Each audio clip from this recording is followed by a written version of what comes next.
And we're live. Hello, everyone. Thanks for joining us. We have a very special expert today, Danielle Maville, who is formerly of Etsy. She was the seller education, was it lead or education coordinator? Yeah. Oh, we made up our own titles, so. Yeah, that's probably true. Both of those, She I'm did sure. seller education at Etsy for a very long time. And then she also transitioned to another startup called BarkBox. So she has a lot of interesting background just with like understanding small business and scaling up small business. And then, of course, obviously has a lot of Etsy knowledge as well, too. Do you want to share a little bit about what you did at Etsy for a very long time? Yeah, well, I started because I was a seller, and I was turned into a full-time seller within 6 months. Had like 1,000 sales, was in 30 stores, and I just really, Etsy really worked for me. So they brought me in to teach other sellers how to do that. And at the time, we were really small, maybe 12 people, in a big warehouse loft in Brooklyn. So I saw Etsy grow. I was there for 5 years, so I saw it grow from that, where everybody was sort of running around doing everything, to over 100 people. Now they're at 600. But yeah, just in the 2-3 years I've been gone, they've multiplied by 6 the number of employees. So it's even bigger now. Wow.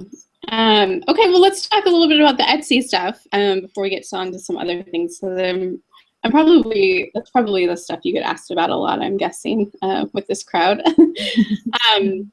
What were the common, I guess, like struggles and I think mistakes that you saw as people, just even as like people are doing their own businesses, but also figuring out where Etsy fits into their business as well? Sorry. Let's see. Well, I mean, there were just a range. So you'd have people come on and list all their work and spend a long time listing everything all at once, and then they would leave or they would just let it sit there. So they weren't really building a business. They were just opening an Etsy shop, and their expectations weren't getting met because they didn't support their shop in different ways. So that was a big one, and that was frustrating to see really talented people come on and not invest in that when it could really help them out. Because Etsy it's a little bit easier than opening up your own website because of that marketplace quality where you get found in searches, but you really still need to invest in your business as a whole. That's a big thing that I taught.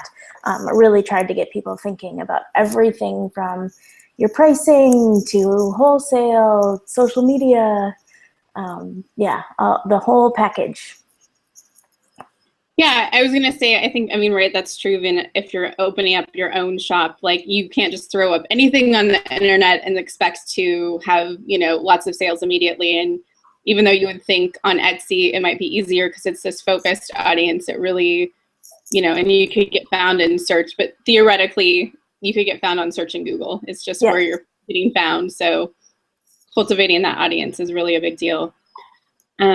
Cool. Well, so also then I guess from there, what are some of the things that you kind of see as the businesses start to grow, and how businesses grow and sorry. I have a delivery coming, but I told them to leave it. Okay. Sorry. Very popular. I guess I think that's one of the things, like people, Etsy is often like a starter for a business, and a kind of, putting your feet in the water. And then, so kind of from there, like what is growing a business on Etsy or with Etsy and growing look like? Well, I think there's a lot of artists. Well, there are a lot of artists, but artists first, entrepreneurs second on Etsy. And there's a lot of women entrepreneurs on Etsy.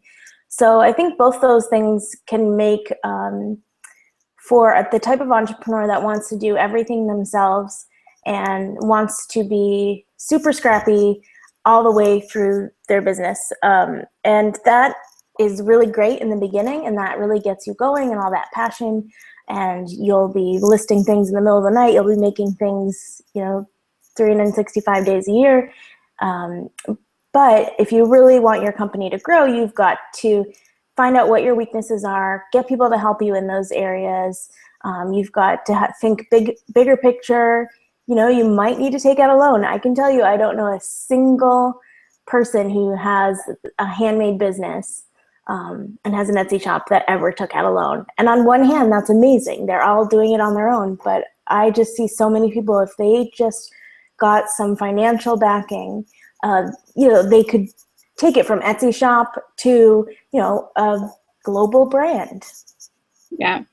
Okay, so talk about that a little. Like, what would, and I think we kind of already talked about this, but like, what would taking out a loan or getting other sort of investments be able to do for you? And when would you be able to make the call that investing in your business is the right thing to do at that point? Because, right, like, it's kind of like, I see, and maybe you would agree with this analogy, I see taking out a loan to expand your business kind of in the way that you're talking about, the same way that I see the decision to pay someone else to do your bookkeeping, or say paying someone else to do something else, right? Like, you're taking money away from yourself, but theoretically that money is coming back to you. So like taking out a loan, it's sort of the same thing, right? Like, Exactly. you are taking away some amount of money from you, but theoretically that money will come back.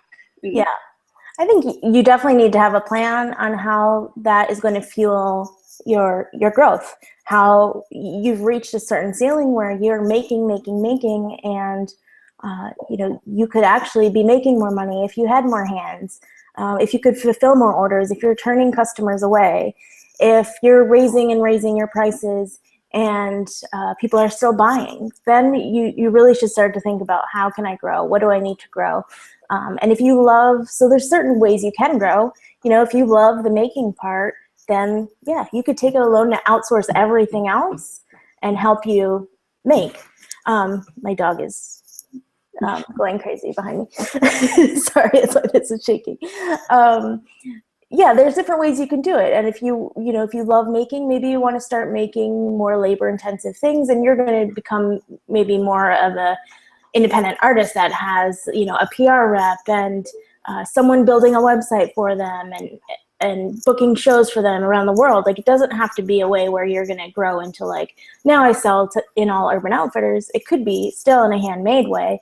But yeah, having enough confidence that you can get there, you can do that. I mean, if you look, like, I know we'll talk a little bit about tech, but like, look at these, you know, kids that are starting companies now. You know, Mark Zuckerberg doesn't have any more entrepreneurial knowledge than an Etsy seller.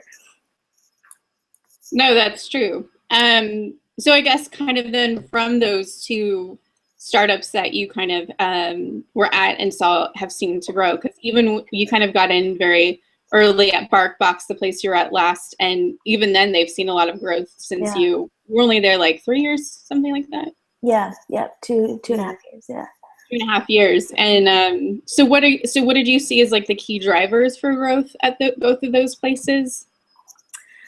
Let's see. Well, I actually took some notes because I was thinking about it. I wanted to make sure I had something real good to share. Let me find my note here.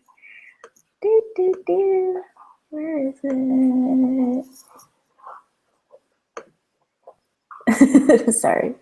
Now I just opened why do I have so many notes?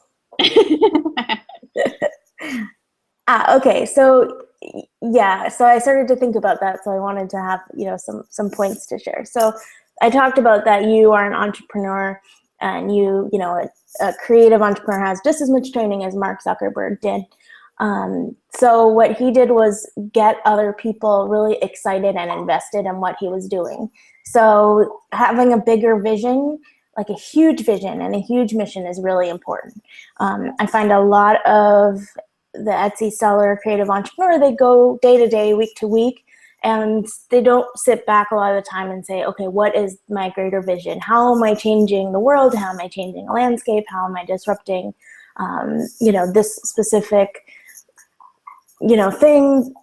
I don't know, I want to come up with businesses on the fly, but yeah, so having a bigger vision so that people will want to support you and invest in you, that's really important. And you'll see every successful startup has that. So Etsy's was, they really wanted to change the world's economy and get people buying from each other, people making more. and knowing who they're buying from and knowing what went into it. So that's a vision that they went for and got other people excited about. BarkBox's vision was to make all dogs happy and healthy and get them homes. So that was a mission that they got a lot of people, a lot of press excited about, and still do. And their customers are really excited about it. So sitting down and really thinking about what is that vision, and that will help guide you in every decision you make in your business. Oh, sorry, I have what? I'll be a little bit more succinct. Yeah, go ahead though. I was thinking along that line. So like, I feel like a lot of people are like, well, right, kind of like what you're saying. They start artists first, and so this stuff is personal passion, and it's because it's personal, it's less outside passion, right? Like, so it is hard to, I think, sometimes translate personal work like that into getting everybody on board with it work in some ways. Yeah. And then I think also wondering, so, right, there's a lot of redundancy feeling if you're making this work, right? Like you're making something that's special to you, yep. But at the one hand, you might just feel like I'm just another jewelry seller on Etsy, right? Like, so, and I think I've kind of pointed this out too, that, right, sometimes on, with Etsy's, with why people have such a hard time marketing their stuff is because they started out doing it not to fill like a hole in the market, right? They didn't see that there was a need that they needed to fill there wasn't pent up consumer demand for this. They didn't look and be like, no one's doing this. They did it because like, oh, I want to do this, instead of the opposite way, which you typically like build a product by kind of like seeing what isn't happening. So kind of maybe, would you be able to talk about vision and stuff like that as related to artists that way? Yeah, I think if you do this shift into vision, and you'll see a lot of startups do this, like fab.com, they started as a completely different, I think they were like events for like LGBT communities. And then they turned into they've changed 3 times actually. Then they were, a flash sale site. And now they're like an e-commerce shop online. So they're the same people behind it, but they pivoted and adjusted to meet different market needs and to try different things out and see what people wanted.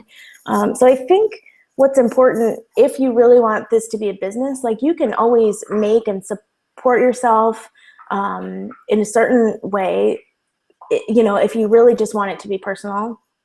But if you really love being an entrepreneur, I think you have to start thinking that your business is not your products. Your business is how you respond to your customers. Your business is how you're learning, how you're growing, what you're taking in, what you see when you go to a craft show and people are picking up and looking and what they're saying to you. Your business is way more than your product. You are so creative that, if you really box yourself in with just thinking every little product is my business and it's not who I am and, all the different qualities that I have, and the people around me who support me, and my studio and my finances. Your business is this very, whole world. And sometimes we really just focus on the products a little bit too much. And it becomes so personal because you are focusing on the product. No, that's a good point, I think. I'm writing notes. So yeah, like the one thing that I always love to do at Etsy, and I think what worked really well for me, is I've always been really creative. And if you can get someone who's creative and innovative to start looking at every part of running a business that way, instead of feeling like they're lacking in something, they actually have a leg up more than most people. You can be creative pricing. You can be creative when coming up with processes. Decision-making, marketing, all these things you can really be innovative and creative in, not just making the product. So that's something to think about too. And that's how you are bigger than your product. Okay, so did you have more notes before I butted in? Just along the same lines where I just, if you really stop holding so hard onto products, so say you have this idea for this product and you know it's going to work and you believe in it and you love it and you just keep putting it out there